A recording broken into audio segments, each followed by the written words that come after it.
Hello, hello, and welcome to this week's episode of The Hard Choice, Simple Steps for Showing Up. My name is Brad Draper. I am your host. Let's rock and roll. And as I said last week, I prefaced you. I prepared you. I gave you insight last week that I'm recording this is the last one. The last, 5 weeks were all recorded back to back to back to back to back. Because they were all insights while I was riding my bike. Ta-da! What do you do, by the way, that causes you to reflect? Do you go for walks? Do you ride bikes? Do you go for drives? What do you do to have a moving meditation? If you don't do that, you may consider to do that. You may consider to incorporate moving meditations into your weekly routine. I bike ride twice a week. It was 3 days a week because I was cutting my body fat and weight down. Well, I got to where I wanted to be. So now I'm holding at 2 so I can hold pace and not drop further. Too much cardio is going to drop me further. I don't want that. That does not match my goals, aspirations, and desires. But these moving meditations, they are beautiful. They allow for growth. They allow for thought. They allow for the impressions or downloads from your maker. And how cool that is. I get them when I weightlift, but I'm typically meditation by way of counting. Didn't know if you knew this or not, but counting 1, 2, 3, 4, 5, counting your sets, that is a type of meditation that consumes your mind because you're focused. Where you focus, you find. Yes. Always want to stick that in where I can. So I'm coming back from my bike ride. If you recall, I went the farthest I went this year, 28 miles, 28.2. A little slower for pace because I had a headwind for most of it. It was one of those, I had a headwind going out, I had a headwind coming back. In reality, it was actually a sidewind, which is why it just sucked the whole time, running into a wall the whole time. But on the way back, I was probably, 3 or 4 miles from being home. But that 3 or 4 miles, I had several feet of elevation gain. So I was moving at a pretty fast clip, a pretty even keel, but I wasn't suffering and I wasn't coasting. I had a pretty good cadence in my pedal strokes. I was on a lower gear, so I was a higher cadence, so it was easier on my quads and my hamstrings. Fun little tip, increase your cadence if your legs are burning on a bike. Don't have such a high gear that your torque is so high that you burn your legs out. Same thing goes for a car. Higher revs. High revs are your friend. High cadence in your legs, they're your friend. Moving quickly is your friend. In all aspects of life, moving slower, more torque, more resistance, it's harder. You can move faster, but it's harder. And as I'm cruising along, all of a sudden I hear a gear set. Not my gear set. And this guy, this older gentleman, probably 25 years my senior, comes around me and basically blows my socks off. And as he's passing me, I'm looking at his legs. I'm like, dang, this guy is fit. Massive cut calves with veins through his calves and massive cut legs and everything about this man. He's been on a road bike for many, many, many, many, many years. And he was efficient. He was fast. He was cruising and he blew me out of the water. And my initial impression was, yeah, no, I'm going to, nope. I'm going to catch him and we're going to ride together, / I'm going to pass him. Not happening. Well, I very quickly dumped that initial thought. That was my initial thought. I did not stick to that thought more than about half a second. I never actually took action on the thought. You know, your thoughts precede your actions. Well, that thought, I did not take action on that thought because I've overcome that egotistical side of myself. There was once a time where I would have said, heck no, I'm chasing him down and I will race him and I will win because I'm very competitive when it comes to that kind of stuff. In most things, actually. Not all things, most things. I've overcome that side of me. And my thought was, I can sprint, but I have several hundred feet and a few miles left to go. The hardest part of my ride has not yet occurred. I'm approaching the hardest part of my ride. And the hardest part of my ride is getting to my house. The last mile and a half to my house is by far the hardest.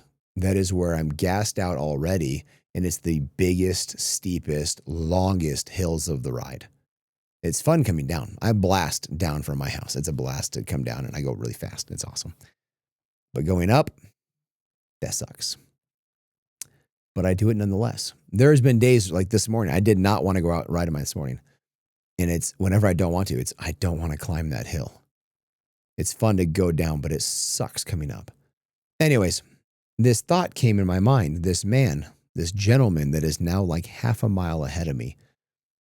I could try and keep up with him, but I don't know if he just started and he has fresh legs. I don't know if he's going on a short ride today. I don't know anything about him. All I know is he blew past me really fast and he's in a really high gear. His legs, his cadence was pretty slow, super high torqued. His legs were blown out. And so I started reflecting and thinking, reflecting, right? In this moment, he passed me and I wanted to sprint and chase and I chose not to. I was reflecting. What if he just started? What if he's doing a short run and he wants to really get a leg workout, like real leg workout, and he wants to really maximize his short time frame or a short distance? What if he just left his house and his house is a block away? All these things. Keep in mind, we had this side wind that was just murder. And he got stopped at a stoplight and it gave me some time to catch up. And then we started going up the hill and I quickly learned he didn't change his gear. He stayed in the same gear. And I was adjusting gears like mad. I'm going between, if I'm going up a hill or down a hill or flat, I was adjusting gears to keep my cadence the same. So I pedal at a cadence speed. So I change my gears to keep my cadence the same, whether I'm going uphill or downhill or flat. And thus my speed will change, but my cadence stays the same.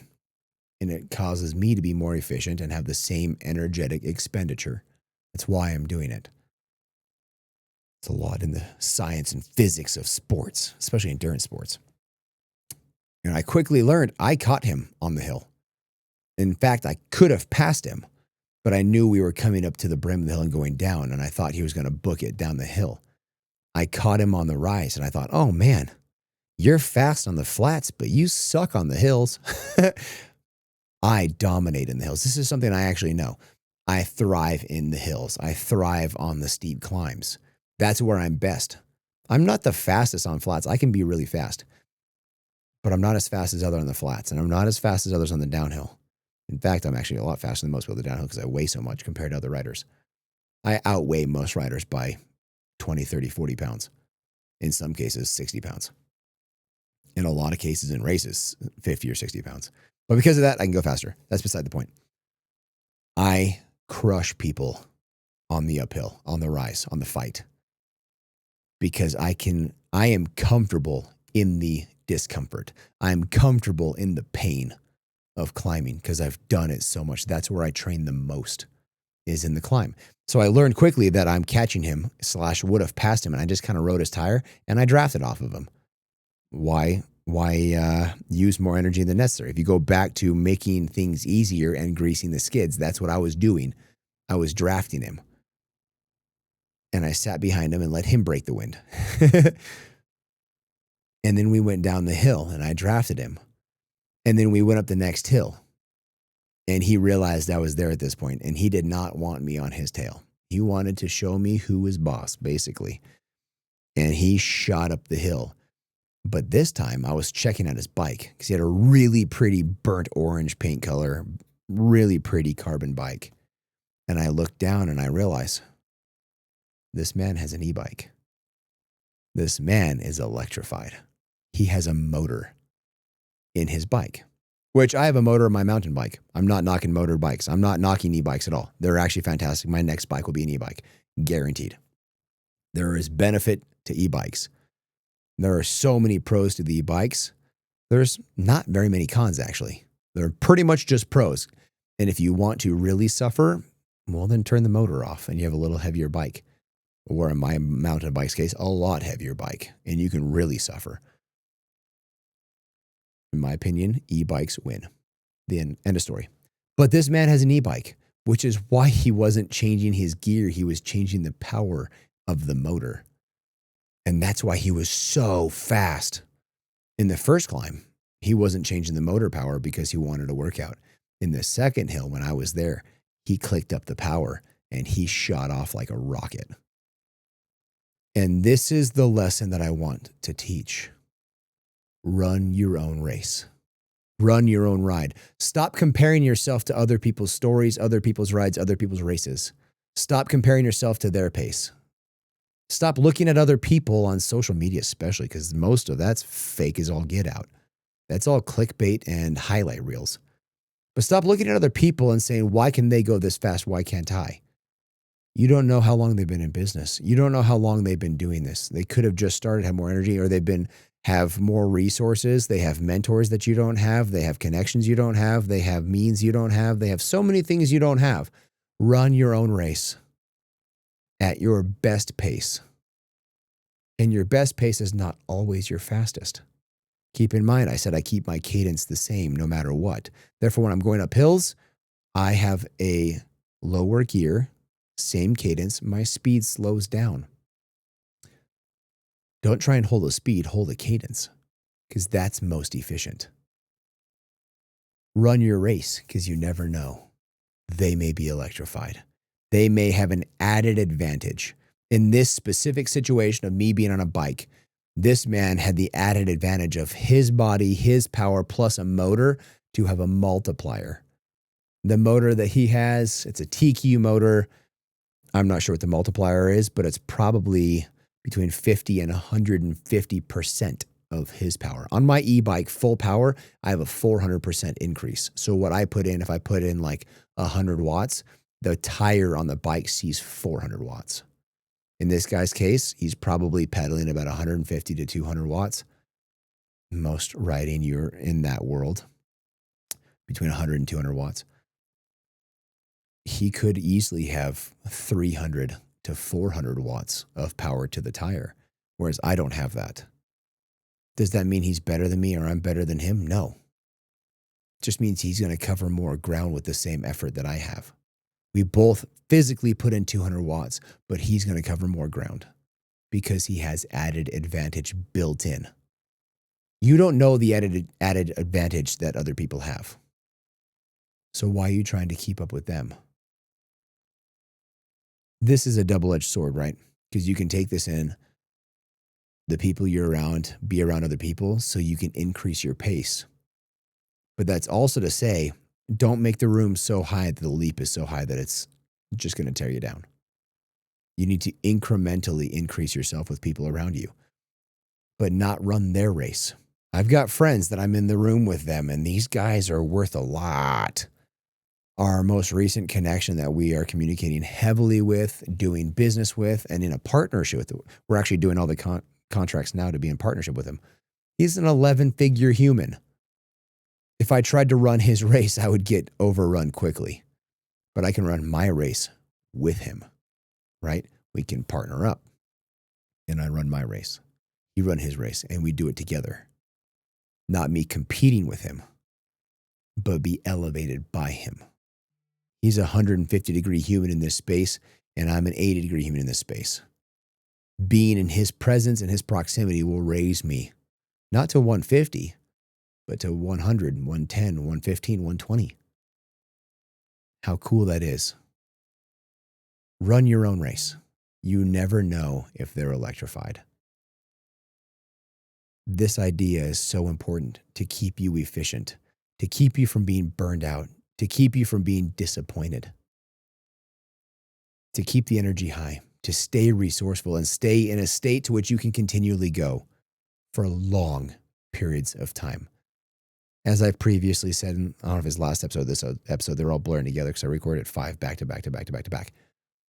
I am over now 3 years from when I left my career as an executive to do my own thing. I am years into this and feel like I am just barely starting to not completely spin in and not move. 3 years. But in reality, and that's 3 years of this phase, in reality, I'm actually over 10 years of this race I'm in. And it's the race to the starting line, by the way, not the finish line. I'm racing in training phase to the starting line of my actual race. And how cool that is. This is in life and in business, by the way, not physical, not a cycling race. But that is what I have for you. That are my thoughts. Those are my thoughts. Have this conversation with your friends and your family. Share this episode with the person that came to mind just now, because you never know. They probably need it, as do you. Reach out to me, Mr. Brad Draper, on all social media platforms. Like this thing, subscribe to it, to download it for future listening. So until next week, I love you guys. Bye.